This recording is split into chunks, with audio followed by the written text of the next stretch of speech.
Organizándonos para triunfar con la palabra de Dios leída de la Santa Biblia, Nueva Versión Internacional, en el libro de Éxodo, desde el capítulo 17 en adelante. El agua de la roca. Toda la comunidad israelita partió del desierto de Sin por etapas, según lo había ordenado el Señor. Acamparon en Refidim, pero no había allí agua para que bebieran. Así que altercaron con Moisés. Danos agua para beber, le exigieron. ¿Por qué pelean conmigo? Se defendió Moisés. ¿Por qué provocan al Señor? Pero los israelitas estaban sedientos y murmuraron contra Moisés. ¿Para qué nos sacaste de Egipto? Reclamaron.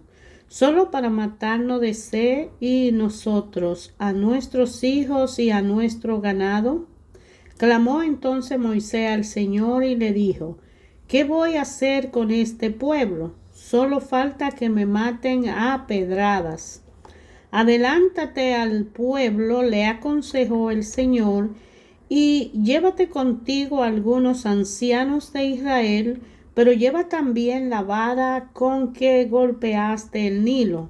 Ponte en marcha, que yo estaré esperándote junto a la roca que está en Horeb. Aséstale un golpe a la roca, y ella brotará agua para que beba el pueblo. Así lo hizo Moisés a la vista de todos los ancianos de Israel. Además, a ese lugar lo llamó Masá y también Meribá, porque los israelitas habían altercado con él y provocado al Señor al decir: ¿está o no el Señor con nosotros? Los amalecitas vinieron a Refidim y atacaron a los israelitas. Entonces Moisés le ordenó a Josué: escoge alguno de nuestros hombres y sal a combatir a los amalecitas. Mañana yo estaré en la cima de la colina con la vara de Dios en las manos. Josué siguió la orden de Moisés y le presentó batalla a los amalecitas. Por su parte, Moisés, Aarón y Hur subieron a la cima de la colina. Mientras Moisés mantenía los brazos en alto, la batalla se inclinaba en favor de los amalecitas, pero cuando lo bajaba se inclinaba en favor de los amalecitas. Cuando a Moisés se le cansaron los brazos, tomaron una piedra y se la pusieron debajo para que se sentara en ella. Luego Aarón y Hur le sostuvieron los brazos, uno al izquierdo y otro el derecho, y así Moisés pudo mantenerlo firme hasta la puesta del sol. Fue así como Josué derrotó al ejército amalecista a filo de espada. Entonces el Señor le dijo a Moisés: pon esto por escrito en un rollo de cuero, para que se recuerde que lo oiga bien Josué. Yo borraré por completo bajo el cielo todo rastro de los amalecitas. Moisés edificó un altar y lo llamó: el Señor es mi estandarte, y exclamó: echa mano al estandarte del Señor. La guerra del Señor contra Amalec será de generación en generación. Todo lo que Dios había hecho por Moisés y por su pueblo Israel, y la manera como el Señor había sacado a Israel de Egipto, llegó a oído de Jetro, sacerdote de Madián y suegro de Moisés. Cuando Moisés despidió a Séfora, su esposa, Jetro la recibió a ella y a sus 2 hijos. Uno de ellos se llamaba Gersón, porque dijo Moisés: soy un extranjero en tierra extraña.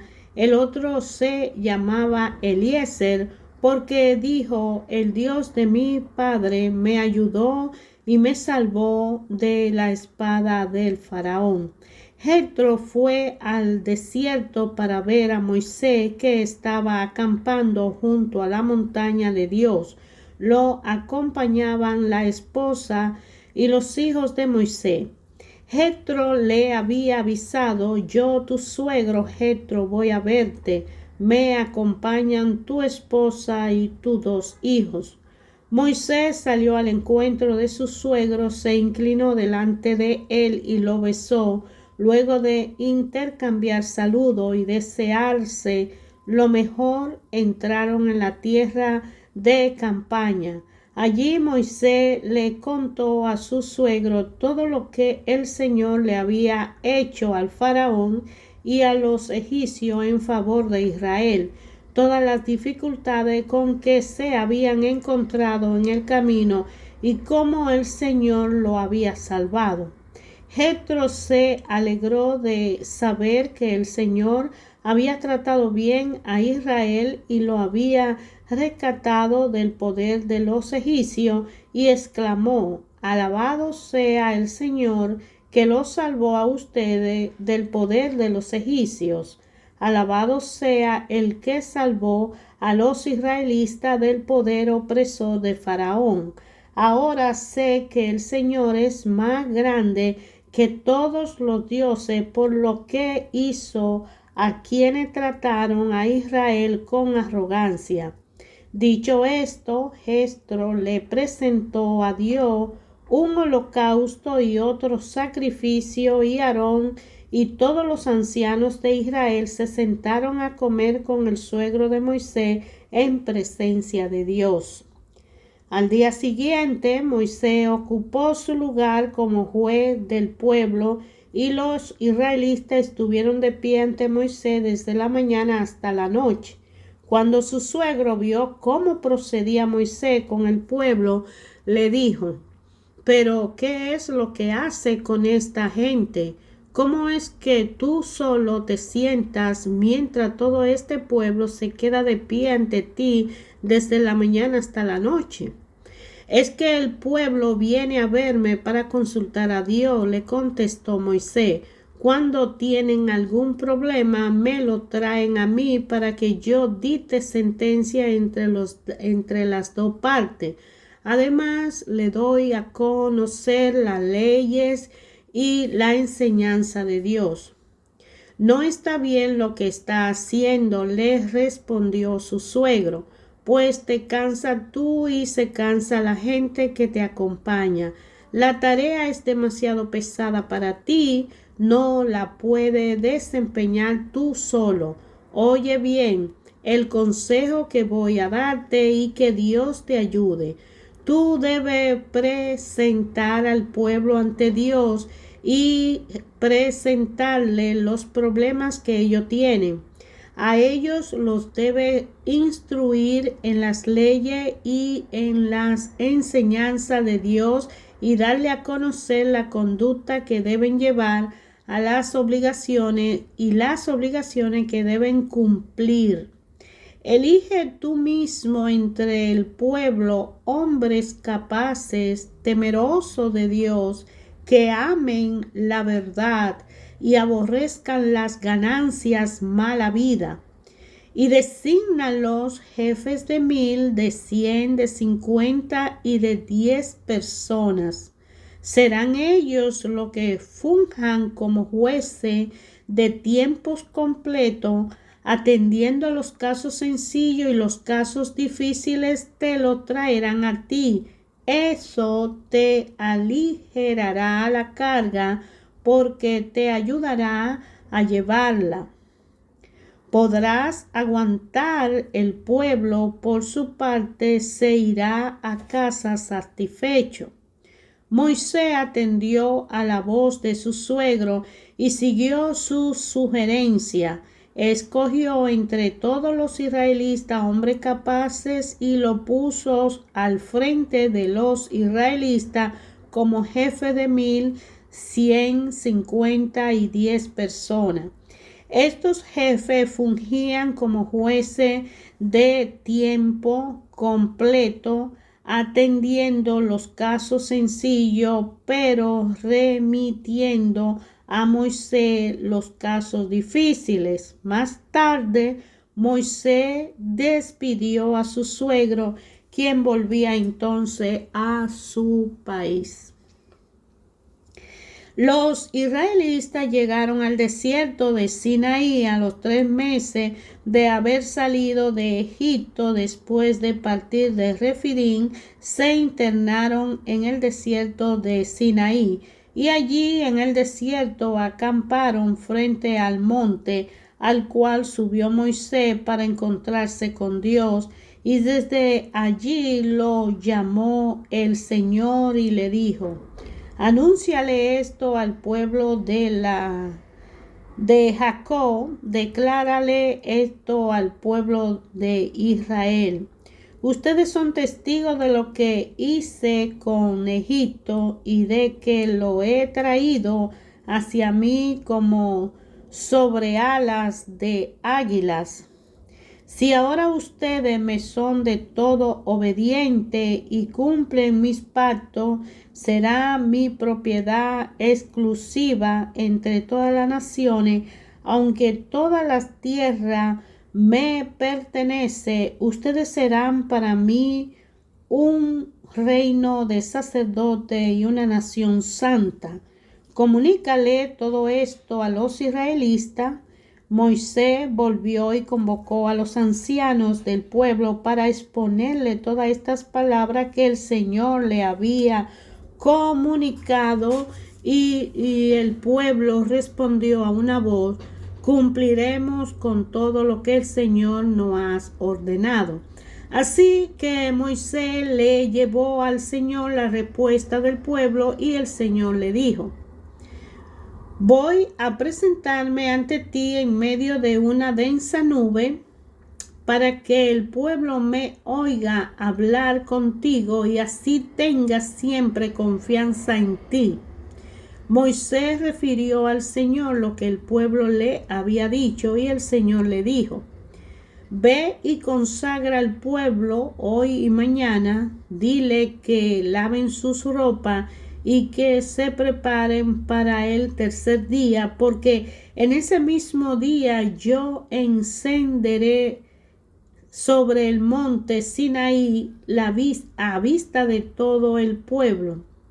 Yo descenderé sobre el monte Sinaí a vista de todo el pueblo. Pon un cerco alrededor del monte para que el pueblo no pase.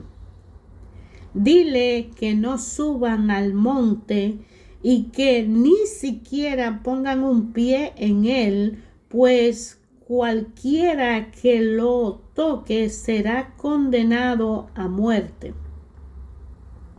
Sea hombre o animal, no quedará con vida. Quien se atreva a tocarlo morirá a pedrada o a flechazo. Solo podrá subir al monte cuando se oiga el toque largo de la trompeta. En cuanto Moisés bajó del monte, consagró al pueblo. Ellos, por su parte, lavaron sus ropas.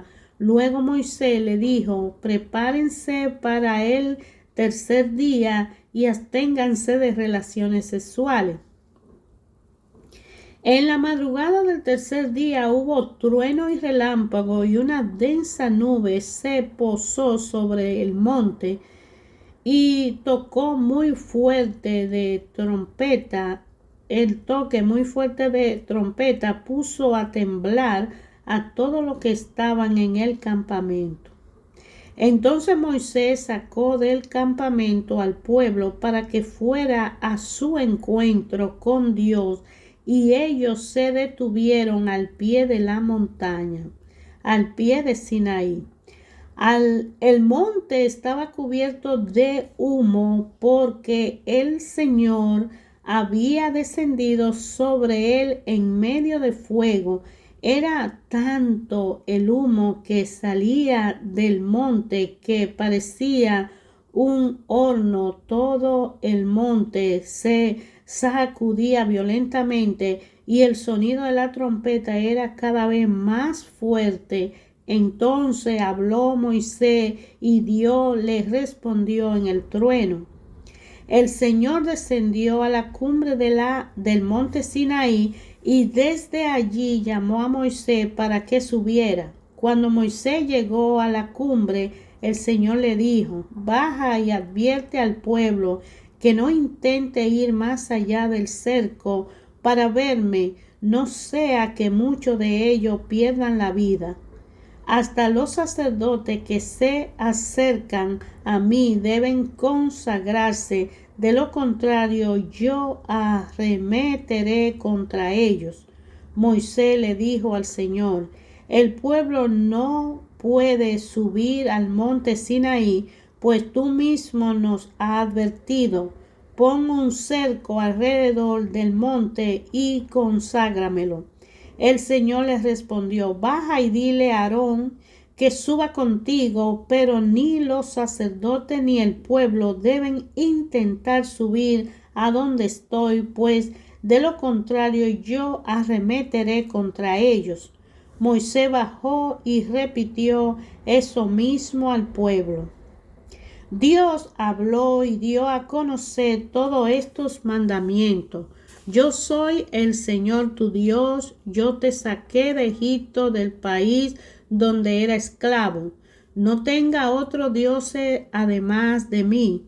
No te haga ningún ídolo, ni haga que guarde semejanza con lo que hay arriba en el cielo, ni con lo que hay abajo en la tierra, ni con lo que hay en las aguas debajo de la tierra. No te inclines delante de ellos, ni lo adore. Yo, el Señor tu Dios, soy un Dios celoso. Cuando los padres son malvados y me odian, yo castigo a sus hijos hasta la tercera y cuarta generación. Por el contrario, cuando me aman y cumplen mis mandamientos, le muestro mi amor por 1000 generaciones. No pronuncie el nombre del Señor tu Dios a la ligera. Yo, el Señor, no tendré por inocente a quien se atreva a pronunciar mi nombre a la ligera. Acuérdate del sábado para consagrarlo. Trabaja 6 días y hasta en ello todo lo que tenga que hacer, pero el día séptimo será un día de reposo para honrar al Señor tu Dios. No haga en ese día ningún trabajo, ni tampoco tu hijo ni tu hija, ni tu esclavo ni tu esclava, ni tus animales, ni tampoco los extranjeros que vivan en tus ciudades. Acuérdate de que en 6 días hizo el Señor los cielos y la tierra, el mar y todo lo que hay en ello, y que descansó el séptimo día. Por eso el Señor bendijo y consagró el día de reposo. Honra a tu padre y a tu madre, para que disfrute de una larga vida en la tierra que te da el Señor tu Dios. No mates, no cometas adulterio, no robe, no dé falso testimonio en contra de tu prójimo, no codicie la casa de tu prójimo, no codicie su esposa, ni su esclavo, ni su esclava, ni su buey, ni su burro, ni nada que le pertenezca. Ante ese espectáculo de trueno y relámpago, de sonido de trompeta y de la montaña envuelta en humo, los israelitas temblaban de miedo y se mantenían a distancia. Así que le suplicaron a Moisés: háblanos tú y te escucharemos. Si Dios nos habla, seguramente moriremos. No tengan miedo, le respondió Moisés. Dios ha venido a ponerlos a prueba para que sientan temor de él y no pequen. Entonces Moisés se acercó a la densa oscuridad en la que estaba Dios, pero los israelitas se mantuvieron a distancia. El Señor le ordenó a Moisés, dile lo siguiente a los israelitas: ustedes mismos han oído que le he hablado desde el cielo. No me ofendan, no se hagan dioses de plata o de oro, ni los adoren.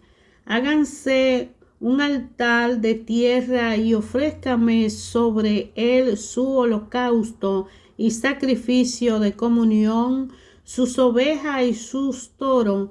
Yo vendré al lugar donde le pida invocar mi nombre y lo bendeciré. Si me hacen un altar de piedra, no lo construyan con piedra labrada, pues las herramientas profanan las piedras, y no le pongan escalones a mi altar, no sea que al subir se le vean los genitales. Estas son las leyes que tú le expondrás. Si alguien compra un esclavo hebreo, éste le servirá durante 6 años, pero en el 7º año recobrará su libertad sin pagar nada a cambio. Si el esclavo llega soltero, soltero se irá. Si llega casado, su esposa se irá con él. Si el amo le da mujer al esclavo, como ella es propiedad del amo, será también del amo los hijos e hijas que el esclavo tenga con ella, así que el esclavo se irá solo. Si el esclavo llega a declarar: yo no quiero recobrar mi libertad, pues le tengo cariño a mi amo, a mi mujer y a mis hijos, el amo lo hará comparecer ante los jueces, luego lo llevará a una puerta o al marco de una puerta, y allí le horadará la oreja con un punzón. Así el esclavo se quedará de por vida con su amo. Si alguien vende a su hija como esclava, la muchacha no se podrá ir con los esclavos varones. Si el amo no toma a la muchacha como mujer por no ser ella de su agrado, deberá permitir que sea rescatada. Como la rechazó, no podrá vendérsela a ningún extranjero. Si el amo entrega a la muchacha a su hijo, deberá tratarla con todos los derechos de una hija. Si toma como esposa a otra mujer, no podrá privar a su primera esposa de sus derechos conyugales ni de alimentación y vestido. Si no le provee esas 3 cosas, la mujer podrá irse sin que se pague nada por ella. El que hiera a otro y lo mate será condenado a muerte. Si el homicidio no fue intencional, pues ya estaba de Dios que ocurriera, el asesino podrá huir al lugar que yo designaré. Si el homicidio es premeditado, el asesino será condenado a muerte aun cuando busque refugio en mi altar. El que mate a su padre o a su madre será condenado a muerte. El que secuestre a otro y lo venda, o al ser descubierto lo tenga aún en su poder, será condenado a muerte. El que maldiga a su padre o a su madre será condenado a muerte. Si en una riña alguien golpea a otro con una piedra o con un puño y el herido no muere, pero se ve obligado a guardar cama, el agresor deberá indemnizar al herido por daños y perjuicios. Sin embargo, quedará libre de culpa si el herido se levanta y puede caminar por sí mismo o con ayuda de un bastón. Si alguien golpea con un palo a su esclavo o su esclava y como resultado del golpe él o ella muere, su crimen será castigado, pero si después de unos 2 días el esclavo se recupera, el agresor no será castigado porque el esclavo era de su propiedad.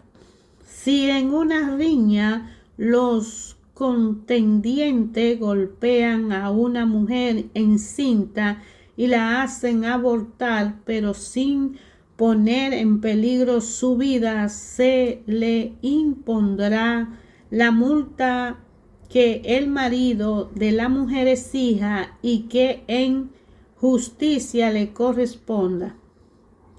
Si se pone en peligro la vida de la mujer, esta será la indemnización vida por vida, ojo por ojo, diente por diente, mano por mano, pie por pie, quemadura por quemadura, golpe por golpe, herida por herida. Si alguien golpea en el ojo a su esclavo o a su esclava y se lo saca con compensación por el ojo, lo pondrá en libertad. Si alguien le rompe un diente a su esclavo o a su esclava, en compensación por el diente, los pondrá en libertad. Si un toro cornea y mata a un hombre o a una mujer, se matará el toro a pedrada y no se comerá la carne. En tal caso no se hará responsable al dueño del toro. Si el toro tiene la costumbre de cornear y se le matara a pedrada, si llega a matar a un hombre o a una mujer, si su dueño sabía de la costumbre del toro, pero no lo mantuvo sujeto, también será corneado a muerte, condenado a muerte. Si a cambio de su vida se le exige algún pago, deberá pagarlo. Esta misma ley se aplicará en caso de que el toro cornee a un muchacho o a una muchacha.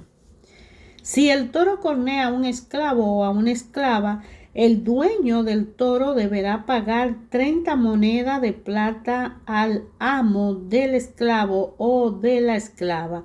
El toro será apedreado.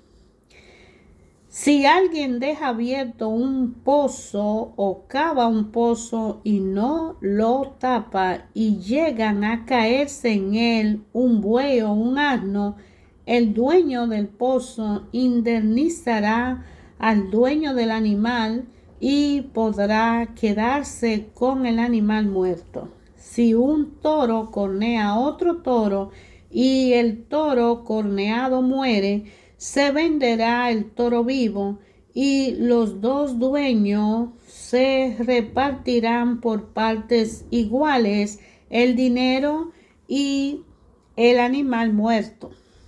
Si el otro tenía la maña de cornear y su dueño le conocía esta maña, pero no lo mantuvo amarrado, tendrá que pagar por el animal muerto con un animal vivo, pero podrá quedarse con el animal muerto. Hermanos, la palabra de Dios nos edifica, nos acompaña, nos guía, nos ilumina, nos instruye y capacita el conocimiento para que pidamos a Dios la sabiduría. Dios nunca deja de hacerse presente y Él estará ahí para responder cada pregunta que surja en nuestros corazones, en nuestra mente, en nuestra conciencia, leer y meditar la palabra de Dios para darle un sentido de dirección, un sentido de que nos ayude y nos alerte y que nos pueda enseñar la forma de humildad que nosotros como hijos de Dios podamos conducirnos en esa disciplina y recibir ese perdón, porque Dios está siempre dispuesto a perdonarnos. Está ahí para ayudarnos, para convertirse en la persona que Él ha destinado que seamos nosotros cuando Él nos ha hecho un llamado. Y sabemos que cuando Dios nos llama para una misión, Él nos capacita para esa misión. Y Dios ve en nosotros las necesidades que tenemos y por ende Él nos las suple. La característica de un hijo de Dios obediente que tiene un espíritu generoso demuestra y sabe que Dios nunca deja de hacerse presente, que estará para responder y para darnos una dirección y un sentido en nuestra vida, para alentarnos. Y su palabra es el camino, la verdad y la vida, que ayer, hoy y siempre habla a cada uno de nosotros en una forma personal y directa. Dios a través de su palabra nos edifica y nos educa. Jesucristo, al darnos su salvación por gracia en la cruz, nos redime con el Espíritu Santo que nos acompaña en todo momento para capacitarnos y alabar y reconocer al Dios vivo. Y Dios, a través de esa gracia que da en su Hijo Jesús de salvación, nos ayuda a tener una relación personal con Él.